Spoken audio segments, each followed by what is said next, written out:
সূরা আলী ইমরান 82 নম্বর আয়াত। তোমরা কেন আযাব ভোগ করবা? এই কেনর জবাব আল্লাহ দেয়, যালিকা বিমা কদ্দামাত আইদিকুম। এই আযাব এই কারণে, তোমাদের হাত যা কামাই করেছে এই কারণে এই আযাব। যালিকা বিমা কদ্দামাত আইদিকুম, তোমাদেরকে আযাব দেওয়া হবে এই কারণে তোমাদের হাত যা আগে পাঠিয়েছে, যা কামাই করেছে, এই জন্য তোমাদেরকে আযাব দেওয়া হবে। হাত দ্বারা উদ্দেশ্য পুরা মানুষটা, হাত দ্বারা উদ্দেশ্য পুরা মানুষটা।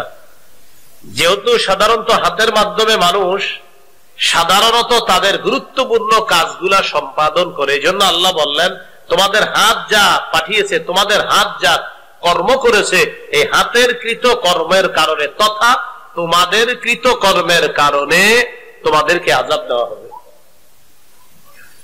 আরবের একটা নীতি আছে, সেই নীতিটা হলো অংশ বলে ব্যক্তিকে উদ্দেশ্য নেওয়া।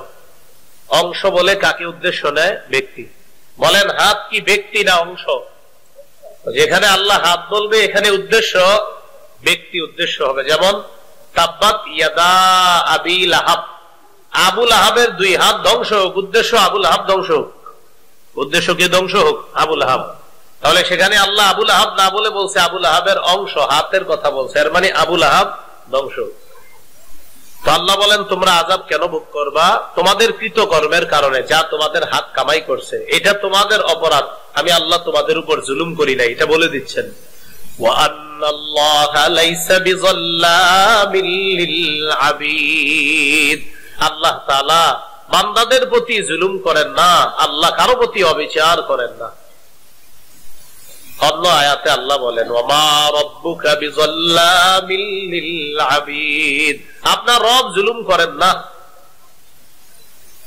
একটা মূলনীতি মনে রাখবেন, পৃথিবীতে যত জালেমরা ধ্বংস হয়েছে, এই ধ্বংস হয়েছে তাদের কৃতকর্মের কারণে। আল্লাহ তাদের উপর জুলুম করেননি, বরং তারা নিজেদের জুলুমের কারণে ধ্বংস হয়েছে। যেমন সূরা ইউনূস, এই সূরার 13 নম্বর আয়াতে আল্লাহ বলেন ওয়ালাকাদ আহলাকনাল কুরুনা মিন ক্বাবলিকুম লাম্মা যালামু, তোমাদের পূর্বে বহু জাতিকে আমি আল্লাহ ধ্বংস করেছি বিমা যালামু, তাদের জুলুমের কারণে। কিসের কারণে? জুলুমের কারণে।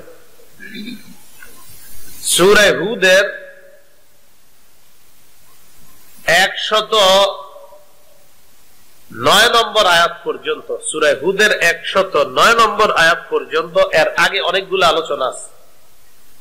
সামুদ জাতির আলোচনা আছে, আদ জাতির আলোচনা, ফেরাউনের আলোচনা আছে।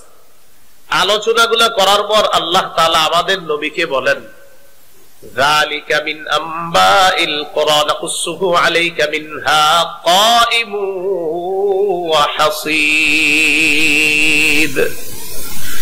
আল্লাহ বলেন নবী আমি আপনার কাছে বিভিন্ন এলাকার বৃত্তান্ত বর্ণনা করি, যে এলাকার কিছু কিছু এলাকা এখনো দাঁড়িয়ে আছে, যেমন মিশর। কিছু এলাকা কর্তৃত ফসলের মতো হয়ে গেছে, যেমন সামুদ পুত্র আদ জাতি, তাদের এলাকাগুলা কর্তৃত ফসলের মতো হয়ে গেছে। কিছু এলাকা দাঁড়িয়ে আছে যেমন মিশর, কিছু এলাকা ধ্বংস হয়ে গেছে যেমন সামুদ জাতি, আদ জাতি, এরা ধ্বংস হয়ে গেছে। আল্লাহ তাআলা বলেন ওয়ামা যালামনাহুম ওয়ালাকিন যালামু আনফুসাহুম ফামা আগনাত আনহুম আলিহাতুহুমুল্লাতী ইয়াদউনা মিন দুনিল্লাহি মিন শাইইন লাম্মা জাআ আমরু রাব্বিক। আল্লাহ তাআলা বলেন আমি তাদের উপর জুলুম করি নাই, ওয়ালাকিন যালামু আনফুসাহুম, তারা নিজেরাই নিজেদের উপর জুলুম করেছে। তাহলে আল্লাহ বললেন আমি জুলুম করি নাই, তারা নিজেরা নিজেদের উপর জুলুম করেছে, আল্লাহ জুলুম করেন নাই। একটু পরে গিয়ে আল্লাহ একটা আয়াত বলবেন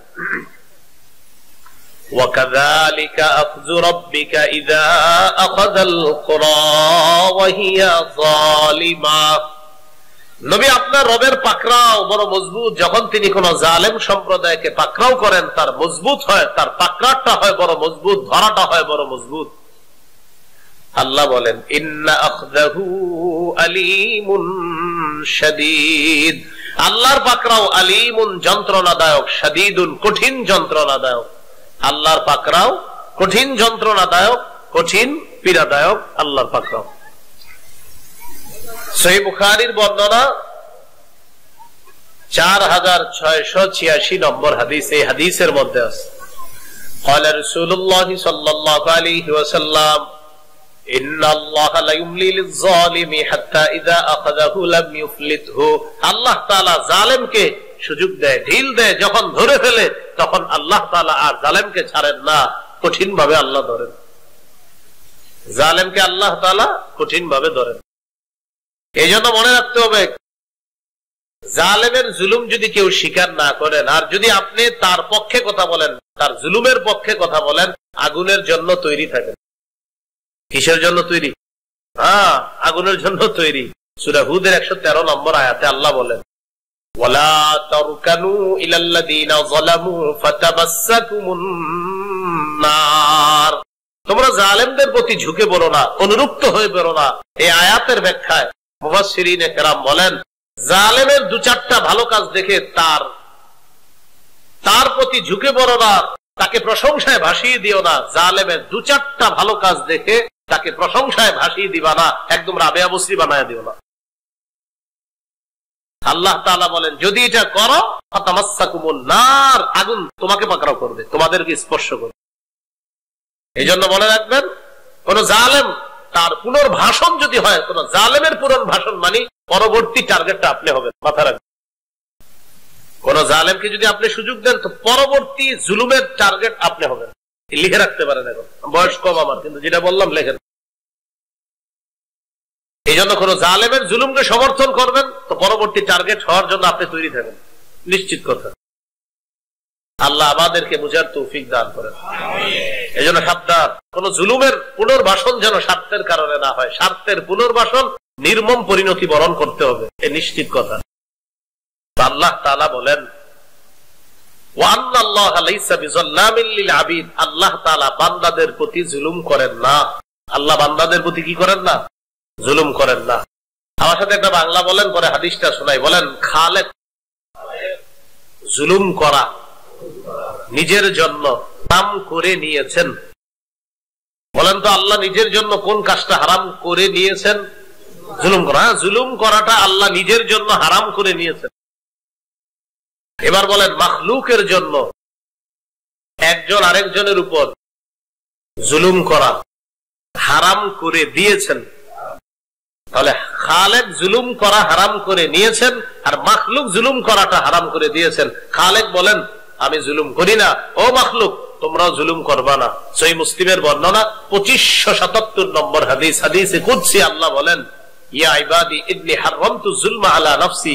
হে আমার বান্দারা, জুলুম করা আমি নিজের উপর হারাম করে নিলাম। ওয়াজআলতুহু বাইনাকুম মুহাররামা, তোমাদের উপরও হারাম করে দিলাম। ফালা তাযালামু, একজন আরেকজনের উপর জুলুম করবা না। জুলুম ছোট্ট শব্দ, কিন্তু বড় বিপজ্জনক শব্দ। আল্লাহ আমাদেরকে হেফাজত করেন। তাহলে এবার আলোচনা বুঝে থাকলে বলেন, কাফেররা তারা যে আযাব ভোগ করবে, এটা কি আল্লাহ তাদের প্রতি জুলুম করবে, নাকি নিজেদের কৃতকর্ম?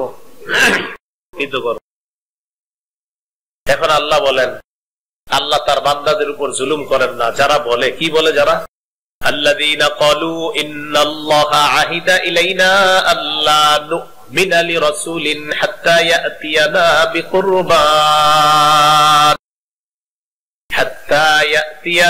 বিকুরবান তাকুলুহুন নার। একটু বুঝেন,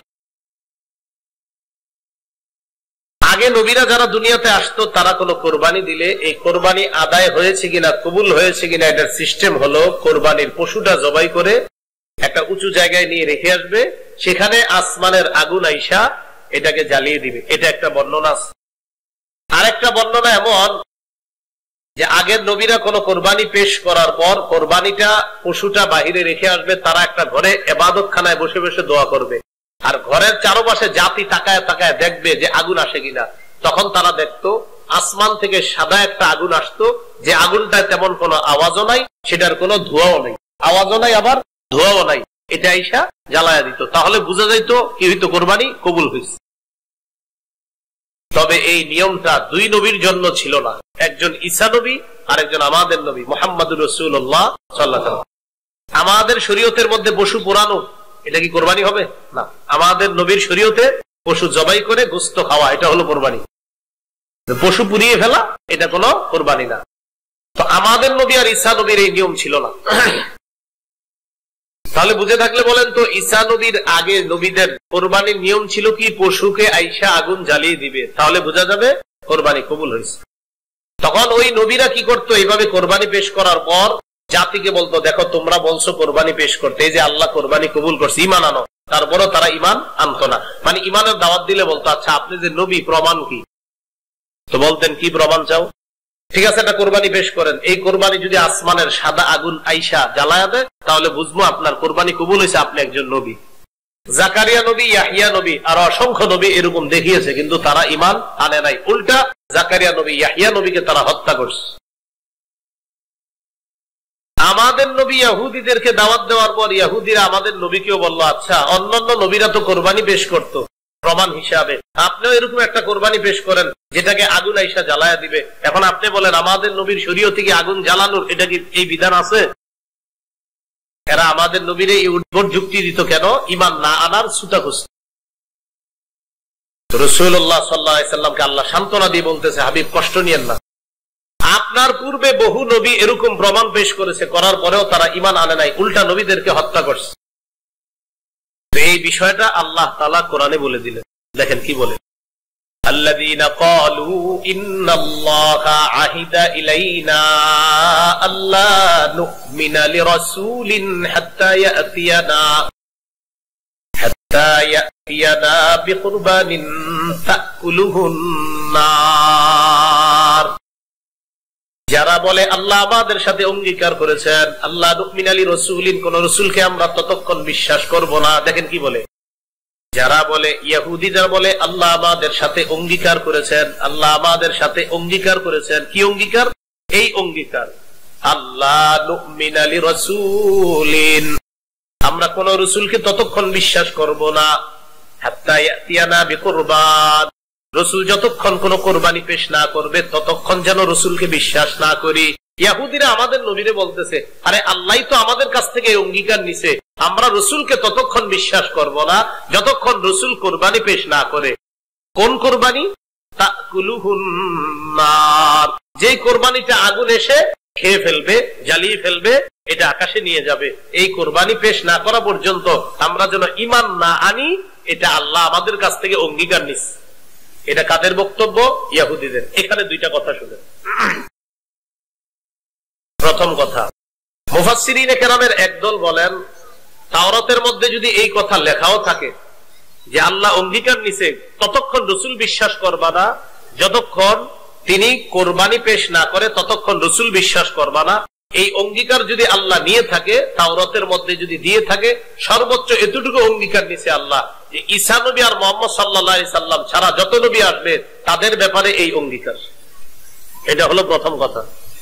দ্বিতীয় কথা, আরেকদল মুফাসসিরিনে কেরাম বলেন, তাওরাতের মধ্যে এই জাতীয় কথাই নাই। হ্যাঁ, আল্লাহ অন্যান্য নবীদেরকে আইনা এরকম কোরবানি দিয়েছে, এটা ঠিক, কিন্তু কোরবানি না দিলে কোন নবীরে বিশ্বাস করা যাবে না, আর মুহাম্মদ সাল্লাল্লাহু আলাইহি সাল্লামকেও বিশ্বাস করা যাবে না, এই জাতীয় কথা তাওরাতে লেখা নাই। এটা ইহুদিদের বানানো কথা, এটা তাদের ছলছাতুরি। মুহাম্মদ সাল্লাল্লাহু আলাইহি সাল্লামের ব্যাপারে এই কথা লেখাই নেই।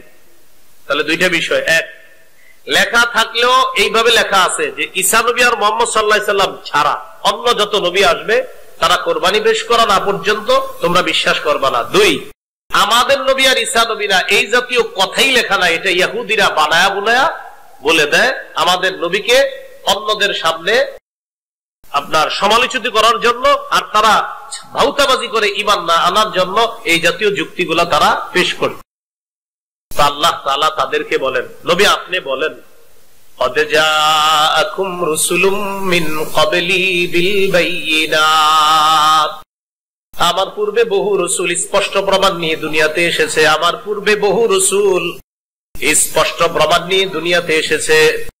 قد جاءكم رسل من قبلي بالبينات, তোমাদের কাছে এসেছে অনেক রাসূল আমার পূর্বে বিলবাইয়িনাত, মুজিজা সহ, ওয়াবিল্লাযী কুলতুম, এবং তোমরা যেটা বললা এটা সহ। এর মানে তোমরা যে বললা পশু কোরবানি করার জন্য আর এই কোরবানিটা আকাশের আগুন এসে জ্বালিয়ে দিবে, এটা যে তোমরা বললা, তোমাদের পূর্বে বহু রাসূল এই জাতীয় প্রমাণ দেখানোর পরেও তোমরা ঈমান আনো নাই, বরং কি করছো?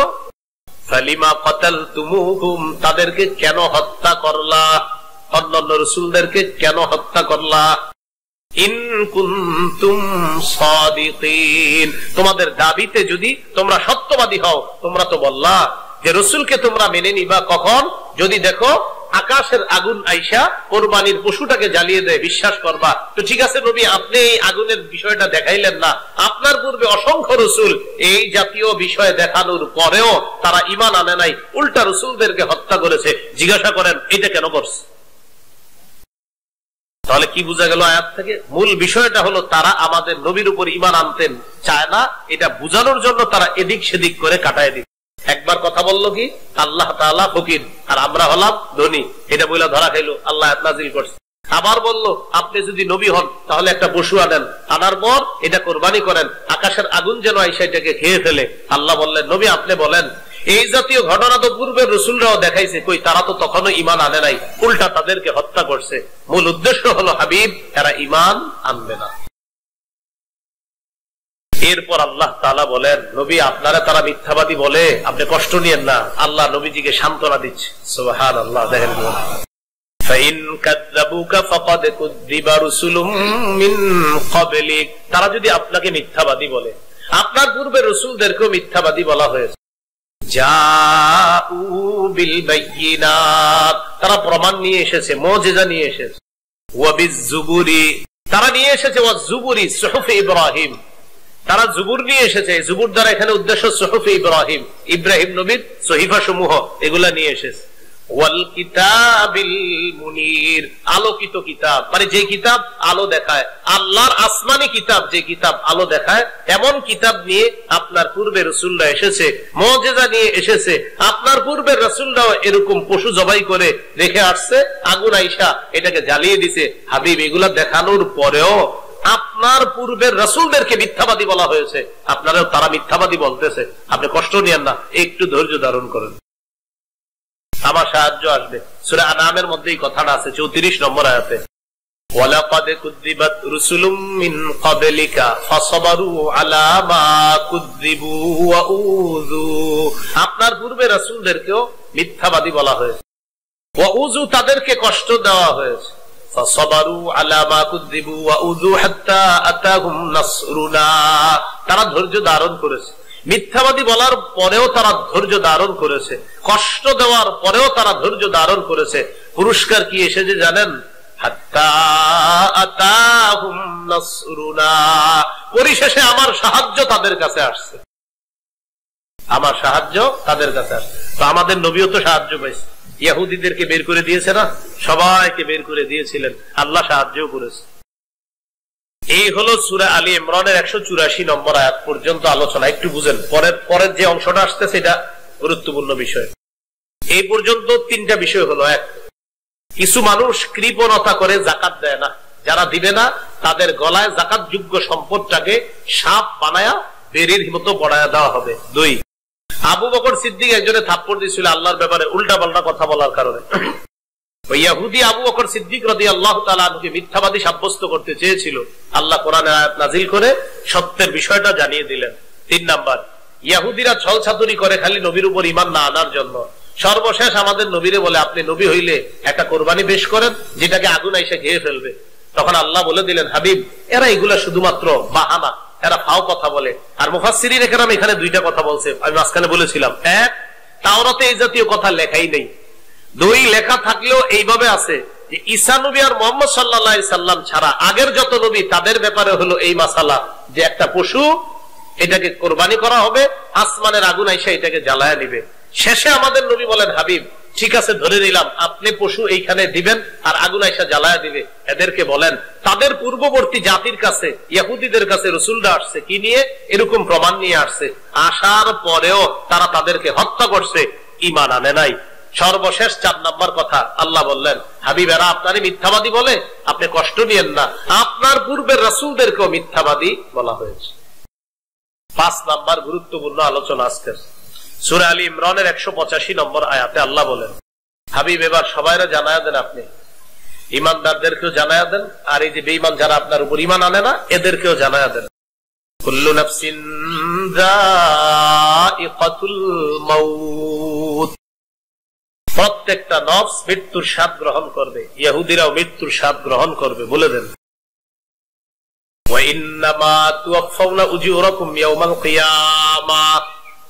তোমাদেরকে কিয়ামতের ময়দানে পরিপূর্ণ প্রাপ্য দেওয়া হবে, বুঝিয়ে দেওয়া হবে।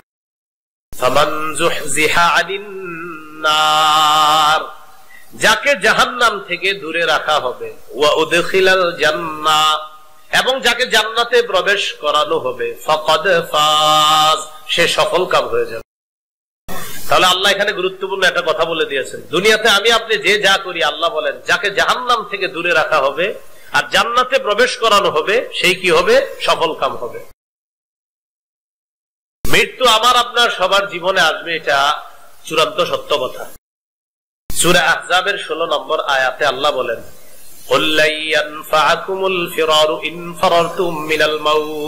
নবী আপনি বলেন, তোমরা যদি মৃত্যু থেকে পলায়ন করো, এই পলায়ন তোমাদের কোনো কাজে আসবে না। সূরা নিসার 78 নম্বর আয়াতে আল্লাহ বলেন, আইনামা তাকুনু ইউদরিকুমুল মাউত, তোমরা যেখানেই থাকো মৃত্যু তোমাদেরকে পাকড়াও করবে। সূরা আরাফের 34, সূরা ইউনূসের 49 নম্বর আয়াতে আল্লাহ বলেন, লিকুল্লি উম্মাতিন আজাল ইযা জাআ আজালুহুম ফালা ইস্তাখিরুনা সাআতাও ওয়ালা ইস্তাকদিমুন। প্রত্যেকটা উম্মতের মৃত্যুর সময় নির্ধারণ করা, মৃত্যু আসলে আগেও না পরেও না, ওই সময় সে মৃত্যুবরণ করবে। সূরা মুনাফিকুনের 11 নম্বর আয়াত, ওয়ালা ইউআখিরুল্লাহু নাফসান ইযা জাআ আজালুহা, মৃত্যু যখন আসবে আল্লাহ কিছুতেই কাউকে আর সুযোগ দিবেন না, ওই সময় তার মৃত্যু হয়ে যাবে। সূরা জুমুয়া 8 নম্বর আয়াত, কুল ইন্নাল মাউতাল্লাযী তাফিররুনা মিনহু ফাইন্নাহু মুলাকীকুম সুম্মা তুরাদ্দুনা ইলা আলিমিল গায়বি ওয়াশ শাহাদা ফায়ুনাব্বিউকুম বিমা কুনতুম তা'মালুন। নিশ্চয়ই যে মৃত্যু থেকে তোমরা পালিয়ে বেড়াও, এই মৃত্যু তোমাদের সাথে সাক্ষাৎ করবে, অতঃপর তোমাদেরকে দৃশ্য অদৃশ্যের সম্পর্কে যিনি সব জানেন তার কাছে নিয়ে যাওয়া হবে, আর তিনি তোমাদের কর্ম সম্পর্কে তোমাদেরকে জানিয়ে দিবেন, সব তোমাদেরকে জানিয়ে দিবেন। তাহলে মৃত্যু আসবে আমাদের কাছে, বলেন তো? কাফেরের কাছে, ইহুদিদের কাছে আসবে। এবার বলেন বলেন সবার কাছে মৃত্যুর যন্ত্রণাও আসবে। কি আসবে? সূরা কফের 19 নম্বর আয়াতে আল্লাহ বলেন, ওয়াজাআত সাকরাতুল মাউতি বিল হক, মৃত্যুর যন্ত্রণা সত্যি আসবে। যালিকা মা কুনতা মিনহু তাহিদ, যে মৃত্যু থেকে তোমরা পালিয়ে বেড়াও এটার যন্ত্রণা আসবে।